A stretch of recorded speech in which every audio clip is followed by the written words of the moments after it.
Hello नमस्कार दोस्तों, मेरा नाम है अर्नव शर्मा। तो आज हम बात करने वाले हैं कि दैनिक पूजा किस तरीके से करनी चाहिए, क्या विधि होती है इसकी, जो हमारे इष्ट होते हैं उनकी पूजा करने के लिए हमें क्या क्या विधि करनी चाहिए। तो आज हम ऐसी ही जानकारी लेके आए हैं, बहुत नियमित पूजा के दौरान सारी यूज में आती है। तो चलिए, अगर हमारे चैनल को अभी तक अगर सब्सक्राइब नहीं किया है तो हमारे चैनल को कीजिए सब्सक्राइब। और चलिए करते हैं शुरुआत। भगवान की पूजा करने का एक तो समय, टाइम दोनों निश्चित होते हैं जो हमारी दैनिक पूजा होती है। पूर्व उत्तर की तरफ मुंह होना चाहिए और ईशान कोण की तरफ मुंह होना चाहिए। भगवान की तरफ कभी पीठ करके नहीं बैठना चाहिए पूजा के दौरान।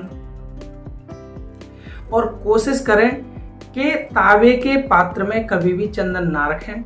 और चंदन जब देवी देवता को जब हम लगाते हैं तो कोई पतला चंदन ना लगाएं। नंबर 1, पूजा कभी खड़े होकर ना करें। फर्श को अच्छे से साफ कर लें और उसके बाद में कोई आसन बिछाएं, उसके बाद ही पूजा स्टार्ट करें। नंबर 2, बिना सर ढके पूजा नहीं करनी चाहिए। नंबर 3, इस चीज का हमेशा ध्यान रखना चाहिए कि जो घर के अंदर जो मंदिर है वो फर्श से थोड़ा सा ऊपर होना चाहिए। नंबर 4, कि पूजा करते समय आपका मुख पूरब की ओर होना चाहिए। एक सवाल, क्या हम खड़े होकर के पूजा कर सकते हैं? शास्त्रों के द्वारा बताया गया है कि खड़े होकर के पूजा करना वर्जित है और दूसरा उसका कोई भी लाभ नहीं होता है। ये केवल घर की पूजा के बारे में है और घर की पूजा के ही दौरान आप खड़े होकर के पूजा नहीं कर सकते। फर्श पर आसन बिछाएं, उसके बाद ही पूजा करें। भगवान की पूजा करते समय क्या बोलना चाहिए ये भी बहुत ज्यादा जरूरी है। एक मंत्र है, कर्पूरगौरम करुणावतारम संसार सारम भुजगेंद्रहारम सदा वसंतम मेधारम भवम भवानी शतम। अगर जब तक इस मंत्र को आप नहीं जपोगे तो आपको पूजा का लाभ कोई भी नहीं होने वाला है। तो इस मंत्र का बहुत बड़ा महत्व है दैनिक पूजा के अंदर और बहुत सारी परेशानियों से छुटकारा मिल जाता है। एक और विषय है, जैसे कि घर में हर रोज किसकी आरती करनी चाहिए। घर की पूजा के अंदर सुबह की आरती, शाम की आरती का विधान है शास्त्रों के अंदर। जब घर में हम पूजा करते हैं तो सुबह भी पूजा की जाती है, शाम को भी पूजा की जाती है, दोनों टाइम आरती होती है। धूप, दीप, घी का दीपक जलाना चाहिए। पूजा के दौरान एक चीज और, कपूर का आप हमेशा ध्यान रखिए। 1, 2 होने चाहिए या 3 होने चाहिए या फिर 5 होने चाहिए या फिर 7, क्योंकि आरती की जो ज्योत होती है वो इसी प्रकार होती है। 1 या 2 या 3 होने चाहिए या फिर 5 या फिर 7। एक और चीज, पूजा शुरू करने से पहले क्या करना चाहिए। आचमन करने के बाद में मस्तक अभिषेक करना चाहिए, जिससे शिव जी की कृपा अत्यधिक प्राप्त होती है। तो अब हम जानते हैं कि पूजा की 7 कुंजियां किसे बोला जाता है, कि पूजा से जो हमें चाहिए वो क्या क्या है। सृजन, अनुग्रह, प्यार, प्रतिक्रिया, अभिव्यक्त, उपस्थिति, अनुभव। ये पूजा की 7 कुंजियां हैं। अब हम जानते हैं कि पूजा के 3 रूप कौन कौन से होते हैं। तो पूजा के 3 प्रकार हैं, कापोरेत पूजा, कापोरोत विशेष पूजा और व्यक्तिगत पूजा। ये 3 पूजा के प्रकार हैं। मंदिर में रखे गए जल का क्या करना चाहिए। शास्त्रों के अनुसार जल की पूजा वरुण देवता के रूप में होती है और इसलिए आरती के बाद में जल आचमन जरूर करना चाहिए, जिसे जल छिड़कना बोलते हैं। आरती के बाद में जो पंडित जी जब शंख में से जब जल सर के ऊपर मारते हैं तो वो इसलिए ही मारते हैं। पूजा करने के दौरान हमारा चेहरा किधर होना चाहिए। घर में पूजा करने वाले का मुख और व्यक्ति का पूजा करते समय पूरब की ओर अगर मुख होता है तो वो बहुत ज़्यादा श्रेष्ठ माना जाता है। घर के मंदिर में सुबह कितनी बजे तक पूजा कर लेनी चाहिए, ये भी एक टाइमिंग है। शास्त्रों के अनुसार देवी देवताओं की पूजा 5 से 6 बार करनी चाहिए। जो सुबह की पूजा है वो सुबह 5 बजे हो जानी चाहिए और आजकल अगर 5 से 6 बार अगर कोई नहीं कर सकता है तो सुबह और शाम हो जाए वही काफ़ी है। पूजा करते समय क्या नहीं करना चाहिए ये भी जान लीजिए। पहले आप घर के मंदिर में जब पूजा कर रहे हो तो बगैर गणेश जी को मनाए आप पूजा स्टार्ट ना करें। पहले गणेश जी की पूजा करें, आराधना करें, उसके बाद किसी देवी देवता की पूजा करनी चाहिए। शिव जी को कभी केतकी का फूल नहीं चढ़ाते हैं। भगवान को जब स्नान करा रहे हो तो केवल उंगलियों का ही प्रयोग करें, पूरे हाथ को ना लगाएं। दीपक को जब कभी अगर जगाते हो तो कभी भी जमीन पर रख करके दीप प्रज्वलित ना करें। पूजा के वक्त अगरबत्ती का प्रयोग ना करें कभी भी। और रविवार के दिन तुलसी के पत्ते कभी नहीं तोड़ने चाहिए। पूजा स्टार्ट करने से पहले कौन सा मंत्र बोलना चाहिए, आपको ये वाला मंत्र पढ़ना चाहिए।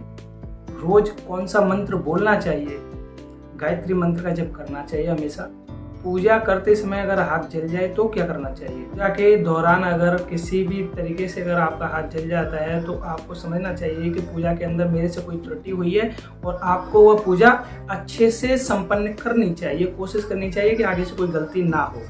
आरती कैसे घुमानी चाहिए, जब भगवान की जब पूजा करते हैं तो आरती जो घुमाने का जो तरीका है वो क्या है। आरती 7 बार घुमाई जाती है। वो किस तरीके से घुमाई जाती है वो ये है, भगवान के चरणों में 4 बार, नाभि के 2 बार, सिर पे 1 बार मुख पर, और सिर से लेकर के चरणों तक 1 बार आरती। तो ऐसे करके 7 बार ही घुमाने का प्रावधान है शास्त्रों में आरती का। आरती के बाद क्या बोलना चाहिए, कर्पूर गौरम करुणावतारम, ये वाला मंत्र पढ़ना चाहिए। एक सवाल कि आरती खड़े होकर ही क्यों की जाती है। आपके मन में कभी आया होगा कि आरती खड़े होकर ही क्यों की जाती है। भगवान की आरती करते समय खड़े हो जाना चाहिए। भगवान को सम्मान देने के लिए उनके सम्मान में खड़ा होना चाहिए, क्योंकि इससे हम ऐसे जान सकते हैं कि जब हमारे घर में कोई मेहमान आता है तो हम पहले अभी जहाँ बैठते हैं पहले खड़े हो जाते हैं उसके सम्मान में, फिर उसे पहले बैठाएंगे फिर उसके बाद हम बैठेंगे। ऐसे ही भगवान को सम्मान देने के लिए जब आरती होती है तो हम खड़े हो जाते हैं। सुबह घर पर पूजा करने का सही समय क्या है। सुबह 4:30 से 5 बजे के बीच आरती, दूसरी 9 बजे, तीसरी दोपहर 12 बजे होती है, चौथी 4 बजे होती है, 5वीं 6 बजे होती है और फिर 9 बजे पूजा होती है। शाम के समय पूजा कैसे करनी चाहिए। सुबह की पूजा में घंटी और शंख जरूर बजाना चाहिए कि इससे नकारात्मक ऊर्जा जो भी होती है वो घर से बाहर निकलती है। शाम की पूजा में घंटी और शंख बजाना कोई जरूरी नहीं होता है। माना जाता है कि शाम के टाइम देवी देवता जो भी हैं सूर्यास्त होने के बाद में सोने के लिए चले जाते हैं, तो इसलिए नहीं बजाना चाहिए क्योंकि उनके आराम में खलल पड़ता है। इसलिए पूजा करने से क्या होता है, जब हम उनकी पूजा करते हैं तो उनकी अच्छाइयों पर हमारा ध्यान जाता है, पॉजिटिविटी आती है और हमें बहुत अच्छा आभास होने लगता है। अब जानते हैं हम पूजा कितने प्रकार की होती है। दैनिक पूजा विधि, पंचोपचार, दशोपचार, षडोपचार, द्वितीय सोपचार, चतुष्ट प्रकार, और सबसे बड़ी पूजा कौन सी है ये भी जानते हैं। हिंदू शास्त्रों के हिसाब से सबसे बड़ी पूजा माता पिता की सेवा को माना गया है। मंदिर में क्या नहीं रखना चाहिए। हिंदू शास्त्रों के अनुसार मंदिर के अंदर कोई अखंडित मूर्ति नहीं रखनी चाहिए, इससे वास्तु दोष खराब होता है। इससे भी वास्तु खराब होता है घर का। जिस घर में एक ही मंदिर में जैसे गणेश जी की बहुत ज़्यादा प्रतिमा हो, या कृष्ण भगवान की बहुत ज़्यादा प्रतिमा हो, या गणेश जी की बहुत ज़्यादा प्रतिमा हो, या फिर और देवी देवताओं की बहुत सारी, एक ही देवी देवता की बहुत ज़्यादा प्रतिमा होती है, तो उस घर का वास्तु खराब हो जाता है। पूजा घर में कभी भी धार्मिक पुस्तक फटी पुरानी नहीं होनी चाहिए, उससे वास्तु खराब हो जाता है। और भगवान को कभी भी अखंडित अक्षत नहीं चढ़ाने चाहिए, टूटे हुए चावल कभी भी नहीं चढ़ाने चाहिए। बोलते हैं भगवान शिव को सही समय जो जल चढ़ाने का है, अगर वो कोई सुबह 5 बजे अगर शिव जी को जल चढ़ाता है तो उत्तम सर्वोत्तम समय अगर कोई है तो वो 5 बजे है सुबह ब्रह्म मुहूर्त में, और फिर 5 बजे से लेकर के 11 बजे तक आप कभी भी चढ़ा सकते हो। ज्योतिष शास्त्र के अनुसार बोलते हैं कि घर के मंदिर में कब साफ सफाई करनी चाहिए। तो शास्त्रों के अनुसार वैसे तो यह है कि नियमित रूप से हर रोज करनी चाहिए, पर उसमें से एक दिन निकलना चाहिए, जैसे कि सैटरडे। तो सैटरडे सबसे अच्छा समय शनिवार, और शनिवार को आपको हर शनिवार मंदिर के अंदर, घर के मंदिर के अंदर साफ सफाई रखनी चाहिए। कहते हैं कि भगवान का कौन से रूप में घर में पूजा करनी चाहिए, किसको रखना चाहिए।